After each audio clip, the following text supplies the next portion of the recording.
Joel G, or Joel Guerra, has been making animations for Newgrounds on YouTube for some years now, and is perhaps best known for his viral animations Dora the Teenage and Sans vs. Kara. However, what's more demonstrative of his later work is his series Hands Up. Between 3 and 6, when my big ideas hit.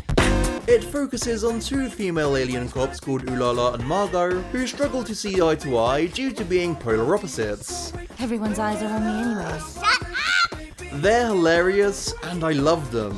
What I love most about Hands Up, however, is that it isn't confined to just being one thing. Sometimes it'll be a standard scripted episode, but it can also be a music video or something else entirely. And that elements of experimentation and unconventionality are part of what gives this and Joel's other animations a certain kind of uniqueness. With that being said, there's one of Joel's works in particular that truly takes experimental and unconventional to a whole other level. Ena is a surreal comedy and follows the titular character Ena. Oh merci! It is so good to be in your presence again!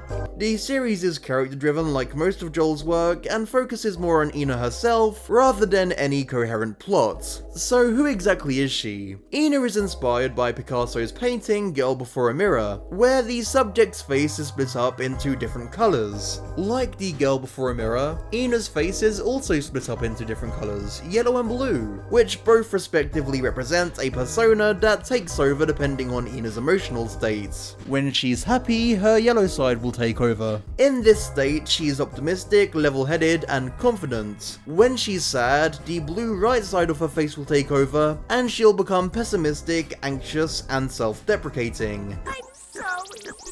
My stupidness never ends. There are even more mysterious sides to Ena that are a little more interpretive, and if you want to know what those mean, I recommend checking out the series and deciding for yourself. The first thing you may notice about Ena is its unusual low-res art style. That's a mishmash of retro computer and video game influences. This is different to Joel's more typical style, reminiscent of Studio Trigger, in the sense that they take inspiration from both Western cartoons and Japanese anime. The setting of Ena is this ethereal, corrupted digital dream world, which very much reminds me of the Japanese PlayStation 1 game titled LSD Dream Emulator, not only for its aesthetic similarities, but also in that it shares the same cryptic nature that invites the viewer to assign their own interpretations and meanings to the seemingly nonsensical craziness that goes on inside of it. Auction Day, the first installment, doesn't lean too much into the video game side of things and is instead told in a much more traditional narrative.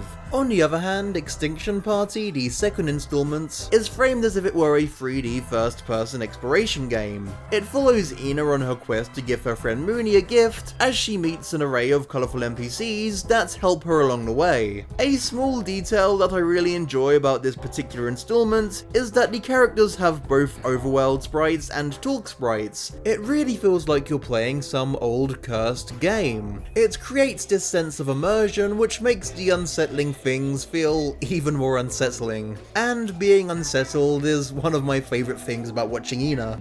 Joel is a master of character design, and Ena has some of the most creative, interesting, and unusual characters that I've ever seen.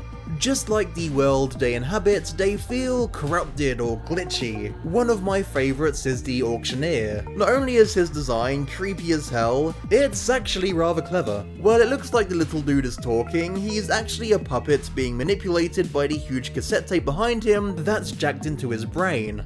It's this level of detail and intent behind even the most strange and unusual things that make me adore Ena. Something odd about the foreign-speaking characters in Extinction Party is that their subtitles don't really match up with their body language. While the text box is telling you that they're politely giving Ena instructions to visit her pal Moony, they move desperately and frantically. Creepily enough, this is because the subtitles are completely mistranslated. They aren't giving Ena directions, but begging her to turn back and telling her that she isn't safe here.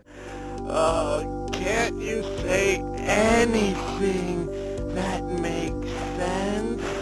Not only is it a cool nod to older video games having poor translations, but it also really adds to this sense of curiosity and intrigue as you further question what it is that's actually going on. Despite how cryptic Ena may be, what's less cryptic is its comedy. What's great about Ena's comedy is that it takes full advantage of its insane setting for comedic moments. If your sense of humor has been thoroughly effed in the A by the internet like mine has, you're going to love Ena. Are you drunk again?